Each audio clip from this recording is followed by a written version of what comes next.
Hi everybody, this is Crypto Rich, working with you to get rich with crypto, filling our pockets with crypto profits.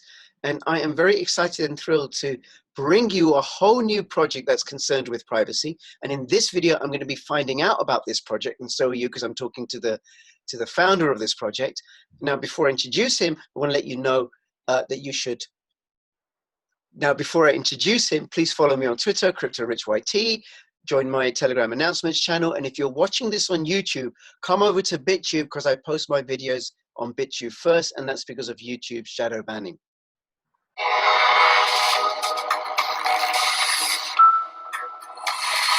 Betverse makes things interesting by allowing you to make a living just by playing your favorite games. You can make anywhere from 1% to 1,000% return depending on the difficulty of the game. So yeah, great to meet you, Rich. Why don't you tell me a little bit about your questions about what we're up to and privacy in general? Sure. Harry, listen, well, thank you so much for making yourself available. I just wanted to find out just a little bit about your background, and then we'll go into talking about the project NYM, NYM, TECH.net. I'll have the links in the description below. Yeah, that's nymtech.net. So I myself have been involved in various efforts to increase user privacy, and I guess I would say a large scale increase human autonomy and freedom for a very long time. I was involved in some of the early efforts to create social media around 2001, did a PhD in artificial intelligence at University of Edinburgh, then ended up basically working for Tim Berners-Lee, the inventor of the web, who's a very nice British guy, trying to basically pull off better crypto support in browsers through the Web Crypto API at the World Wide Web Consortium. What I discovered as someone working on web browsers was that attempting to add features which helped user privacy and security, such as, for example, the Web Crypto API, we had to basically ask Google for permission, ask Silicon Valley for support, and sometimes that was very hard to get. And then what happened was that these same Silicon Valley companies started demanding digital rights management. So as you may know, Google wanted to put digital rights management on top of YouTube to prevent people from streaming copyrighted videos and to monetize a lot of video streaming. And I found this dangerous because it required basically putting keys on your machine, and not like crypto keys where you control the key, but keys controlled by Google used to prevent you from doing things that you may want to do, like watch videos or read ebooks, onto your machine. So I quit W3C MIT, pivoted to looking at the new, I would say Web3, or the new kinds of space opened up by Bitcoin and the maturation of a lot of cypherpunk technology. And that's where NYM Project came from. So this was our attempt to basically say, if we could imagine... Harry, 1 second. Sorry, forgive me for interrupting. Before you go into the NYM Project, there's something you said that I want to drill into. Okay. It's about what you said about privacy. Like, why, in your words, is privacy so important and critical to freedom and autonomy? So I think that privacy is essentially a precondition for human freedom and autonomy. So if you don't have privacy, if someone knows everything you're doing, if they're building a model of your behavior, trying to predict your behavior, then it's very hard to act openly and freely because you essentially have some outside forces trying to control or manipulate you. And privacy is essentially something which is required for a true, genuine creativity and freedom of action. And it was not always kind of a human right. People fought for hundreds of years to make it a kind of fundamental right. And now, because of digital technologies, we're seeing that our privacy being stripped away. And this is very dangerous. And so we need privacy in order to act freely. What's the connection between privacy and creativity? So, for example, if you feel that you're always observed, you will act differently than if you have privacy. If you feel that there is as Snowden put it, a permanent record of your behavior being recorded by unknown parties, very powerful parties, then you will act differently. You will always say, well, what if I do this today? How could it reflect on me in 20 years? How could it be used against me? And this inhibits a lot of creativity. It leads to conformism. And there's numerous scientific studies showing that people do actually self-censor their behavior. It's even more dangerous perhaps than censorship by external parties when they believe they're being surveilled. And so I think that's against human creativity and innovation. If we really want new creativity and innovation, and we're not seeing too much innovation out of Silicon Valley nowadays, we're going to have to basically focus on building a new privacy-enhanced internet. Right. Okay. No, by the way, I agree with you. I completely agree with you. But I wanted to hear it and out of your, what your thoughts were on it. Everyone has different takes on this stuff. Yeah. I tend to believe in it very strongly, and I think most people, when they sit down and really think about it, while often we neglect privacy in our everyday lives, and we're getting used to being more surveilled, I think if you really kind of try to step back and not look at just, for example, quick short-term financial gain, but really look at the long, I would say, trajectory of human civilization, then privacy ends up being increasingly important. And privacy is something that technology can help us obtain. A lot of people say, oh, if I use the internet, I will always be searched. This was not the case with the original internet. There were no cookies, for example, in the first version of the web. And it's only really recently, when the Snowden kind of gave us a heads up what the governments were up to, but it's only really recently has all this technology really been, I would say, militarized against average people in order to surveil them. Right. Okay. So then you set up the NYM project, and when I looked at it, I didn't quite understand it because it's not a VPN service, it's not a Tor, it's not a privacy-focused browser. How would you describe it in a nutshell? So I think we are to some extent more advanced than a VPN or even Tor.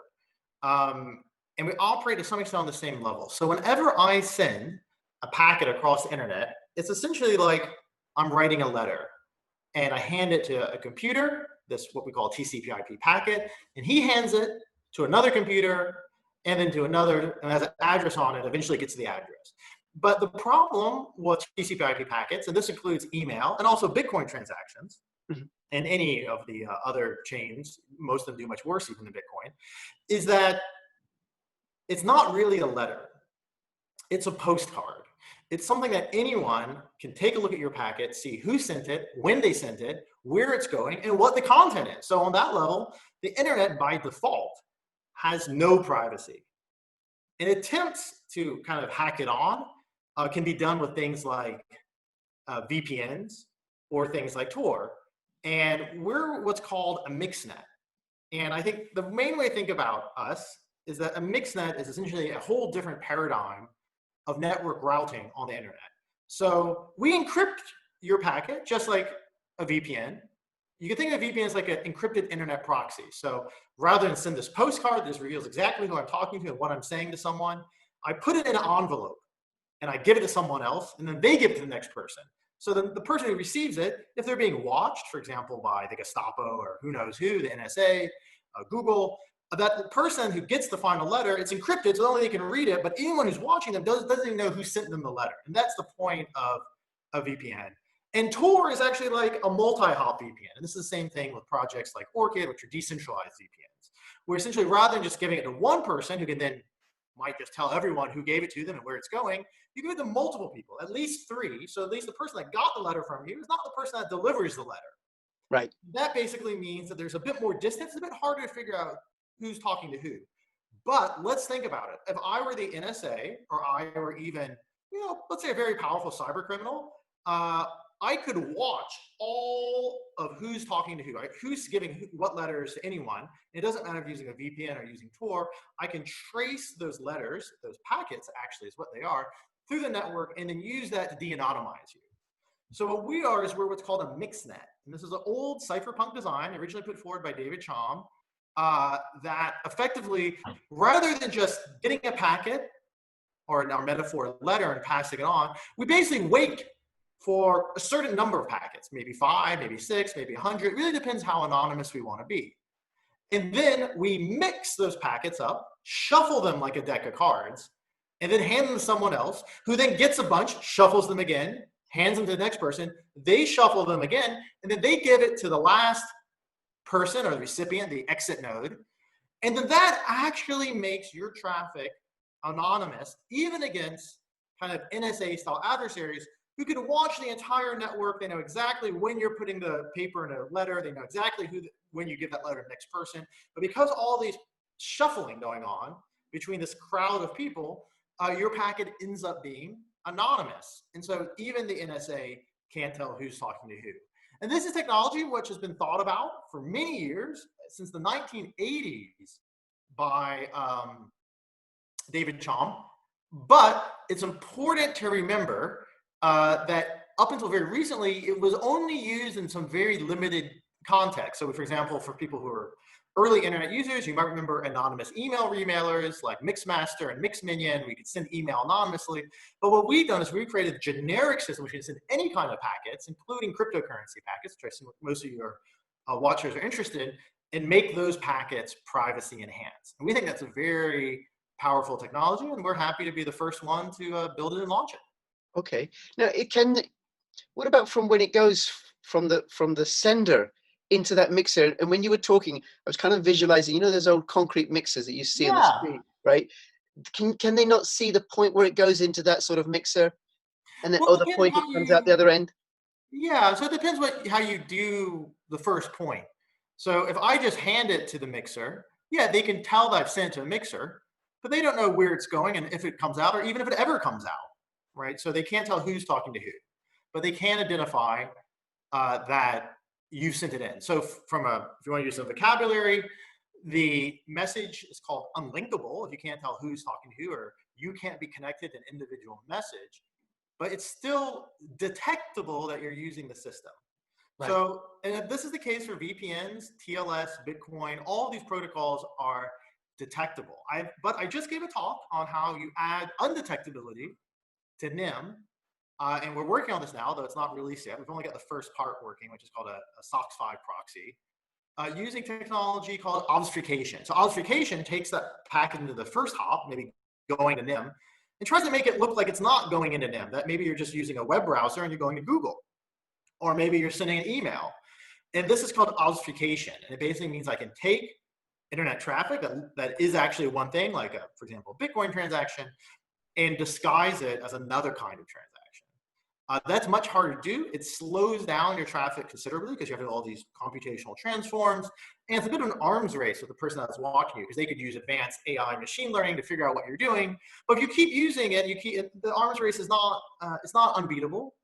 And we are looking at deploying some of the more cutting edge solutions, particularly what's called obfuscation proxy 4.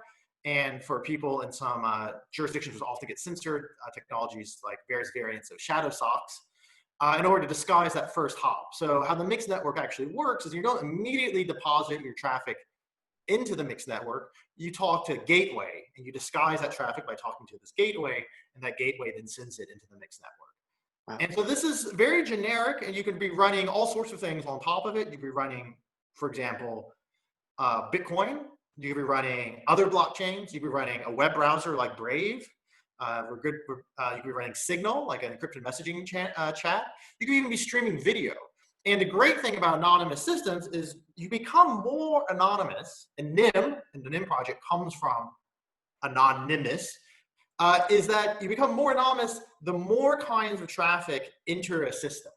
So if only crazy Bitcoin people are using the system, as much as I'm secretly a bit of a Bitcoin maximalist, fact of the matter is, it's not going to be very anonymous. However, if I'm using Bitcoin, but also there's other people using the Brave browser, and there's even more, and even there's people doing DeFi on Ethereum, and there's people sending Signal messages across, and you have all these different kinds of traffics, mixing up. It doesn't matter if it's a small app or a big app. The more kinds of traffic you have mixing up, being mixed in this giant, let's say, concrete mixer of packets, the more anonymous everyone is. And that's a good thing. So it's a win-win situation.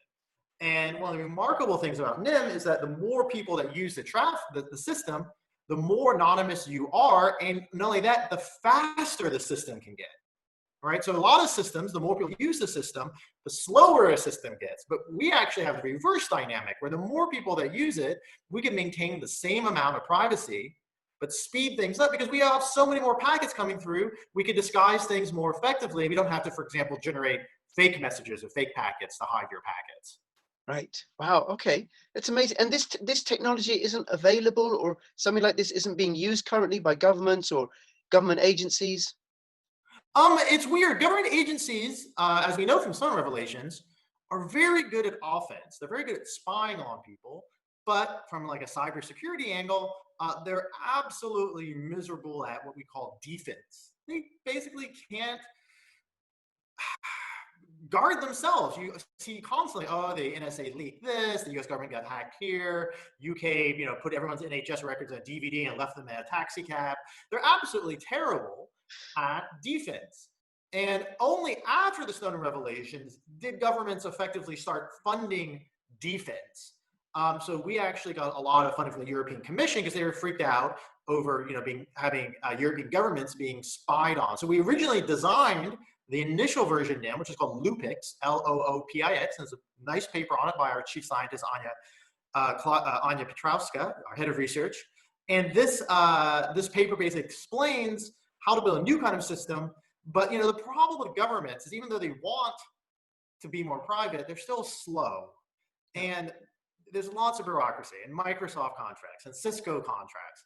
And so what we found is that the people that really were excited by privacy, who are maybe more interested in throwing down on quicker, were actually people from cryptocurrency. We were actually quite surprised. We built the system without even thinking about cryptocurrency. We were thinking of, for example, protecting email. But then it occurred to us, cryptocurrency and email, they're both these sort of network packets that you send out that are sort of messages, and we can protect both. So that's why we got a lot of support from folks like BINANCE and other people who are very interested in supporting and seeing this technology come to market. So the technology exists. It's open source. If you go to our webpage, you can go to nimtech.net/docs, DOCS, and you can download the code and spin up a node yourself, and you can have it running in about 10 minutes if you're a little bit handy with the command line. And if you're not, we have Docker images and other things that make it easy for people to run. So people have even started running these NIM nodes on Raspberry Pis and whatnot. Right. And hopefully for people like myself, we'll get to a point where there's just a one-click GUI or something at some point in the future. Yeah, well, we imagine that the way that you'll probably use NIM, not as someone who's running a node, like a Bitcoin full node, but as someone who's using it as an application, is you'll basically not even be super aware of it. It'll be a bit like Tor or VPN. It'll be in the background. And so recently, we just literally a few days ago, we finished up working on a proxy, what's called a SOX5 proxy, that lets you easily integrate NIM against, for example, the Electrum wallet. So and we even integrated its Blockstream Green, so you can do liquid BTC transactions. We're discussing integrating against some of the Zcash wallet. And so, because we want as many wallets integrated as possible with as much traffic as possible. And so you won't even know, you'll just basically turn on your normal wallet, you'll send a transaction, but your transaction will be private and anonymous. Right. At least on the network level. And if you're using something like Zcash or Pirate Chain or Monero or confidential transactions on Bitcoin, or even our own system, NIM credentials on something like Cosmos, then your transaction will be basically private on-chain and private for anyone that's watching your network. So your ISP, for example, in France, Orange, and Britain, I forget, BT or Vodafone or whatever, can't figure out that you're doing Bitcoin trading or that you're doing, you're talking to a human rights dissident or any of this stuff. This will all be anonymous to even your ISP. And that's, we think, how you'll end up using it. Okay. And then let's talk about, thank you so much for this. And I do really appreciate your metaphors, because one of the things I always struggle with is like, oh my God, this is going to be so techy. How am I going to understand it, right? So thank you for making it so simple and clear. Let's talk about the NIM project. So what's the status of the NIM organization and the project? Who are you? Where are you at? Where are you getting funding from? What's the plan in the immediate future? Yeah, we're a startup. We have 8 people on board. The co-founders include Dave, who left Facebook Libra and now works at NIM. Claudia Diaz, who's like probably one of Europe's most well-known privacy researchers. Anya Petrowska, who built the initial Loopix system. We've got some great people helping out, like Theo Goodman, who a lot of people know from Bitcoin trading.